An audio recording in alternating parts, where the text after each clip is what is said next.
कि भारत के मुसलमान के पूर्वज हिंदू थे, तो फिर क्या मोहन भगवत साहब के पूर्वज बुद्धिस्ट थे क्या? आक्रमण से इस्लाम आया, झूठ। प्रॉफेट मोहम्मद की जिंदगी में खुद केरल में मस्जिद बन चुकी थी और देश के प्रधानमंत्री जब सऊदी अरब गए तो वहां के बादशाह को उस मस्जिद का रेप्लिका दिया। तो झूठ कौन और सच कौन बोल रहा है? जो मथुरा की ईदगाह के मामले में जो गए हैं 50 साल 55 साल पहले, मुसलमान हिंदू भाइयों ने बैठकर तस्वीर कर लिया। मुसलमानों ने ईदगाह की जमीन मंदिर को दी, आलीशान वहां पर कृष्ण जन्मस्थान की मंदिर तामीर हो गई। आप जाकर कहते हैं कि नहीं, हमको दो वो एरिया। ये सब के संग से नहीं है इनका ताल्लुक। आपने क्या क्या चैनल, क्या क्या आपने कहा गया? ऐसा दिख रहा था कि कोर्ट आप लोग बन गए, एंकर ऑनरेबल जज बन चुका है। मैं आरएसएस से मेरा आइडियोलॉजिकल डिफरेंस है और रहेगा इंशाअल्लाह ताला। ऐसा है ना कि दिल में गोडसे, जबान पे गांधी।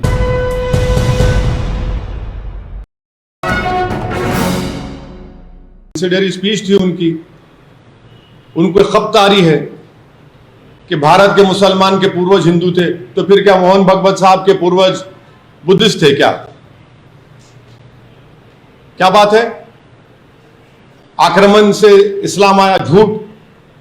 प्रॉफेट मोहम्मद की जिंदगी में खुद केरल में मस्जिद बन चुकी थी और देश के प्रधानमंत्री जब सऊदी अरब गए तो वहां के बादशाह को उस मस्जिद का रेप्लिका दिया। तो झूठ कौन और सच कौन बोल रहा है? आप कह रहे हैं कि आरएसएस के सरसंघचालक की बात पर मैं भरोसा करूं? देश के प्रधानमंत्री कॉन्स्टिट्यूशनल हेड है, उनको बोलना चाहिए कि 91 एक्ट पर वो कायम है नहीं है, उनकी सरकार को कायम रहना चाहिए। और जितने पिटिशनर्स जो गए हैं कोर्ट में, क्या उनका ताल्लुक संघ से नहीं है? किसकी आंखों में धूल झोंक रहे हैं आप? उनका ताल्लुक संघ से है, 100% उनका कनेक्शन संघ से है। जो मथुरा की ईदगाह के मामले में जो गए हैं 50 साल 55 साल पहले, मुसलमान हिंदू भाइयों ने बैठकर तस्वीर कर लिया। मुसलमानों ने ईदगाह की जमीन मंदिर को दी, आलीशान वहां पर कृष्ण जन्मस्थान की मंदिर तामीर हो गई। आप जाकर कहते हैं कि नहीं, हमको दो वो एरिया। ये सब के संघ से नहीं है इनका ताल्लुक। किसकी आंखों में धूल झोंक रहे हैं? आप बोल रहे हैं कि वो ये सब आप कोर्ट को भिजाएंगे, सब तमाशे करेंगे और फिर टीवी चैनल पर 6-7 दिन से यही टॉपिक चल रहा है।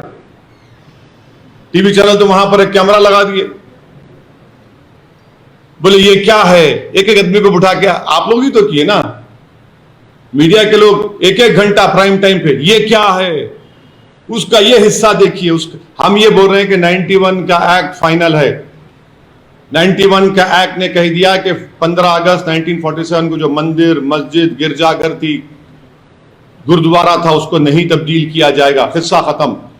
लेकिन सर जो वीडियोस देखिए आप लोगों ने भी, आपके चैनल ने भी मैडम,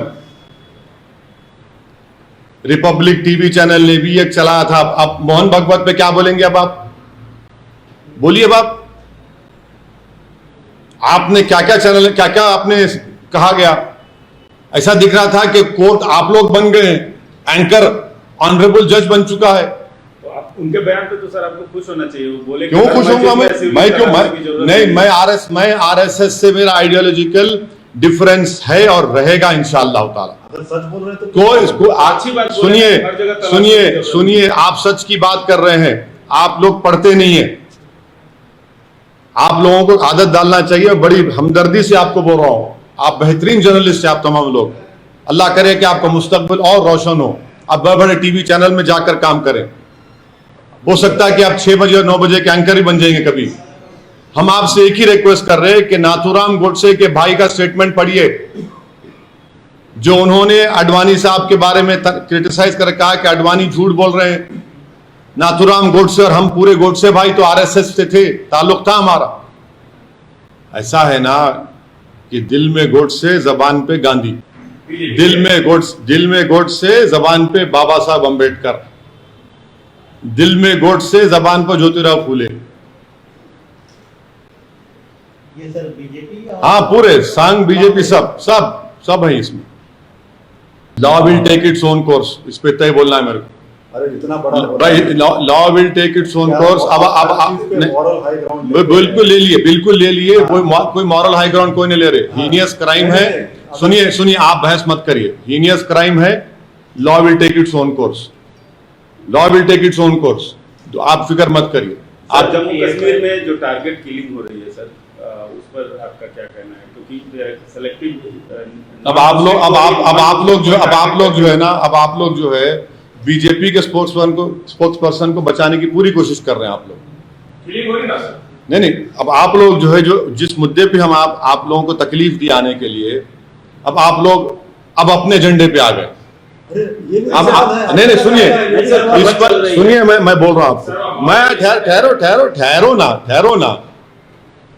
इस पर हम बोल चुके हैं, कश्मीरी पंडित के कत्ल के ऊपर, बैंक के मैनेजर के कत्ल पे बोल चुका हूं, स्कूल की टीचर पर बोल चुका हूं। आप लोगों के पास मेरा वो वीडियो है, मगर बीजेपी के स्पोक्स पर्सन से तवज्जो हटाना अब आप लोगों का एजेंडा हो सकता है, आप मुझे तो मत इस्तेमाल करिए उसमें,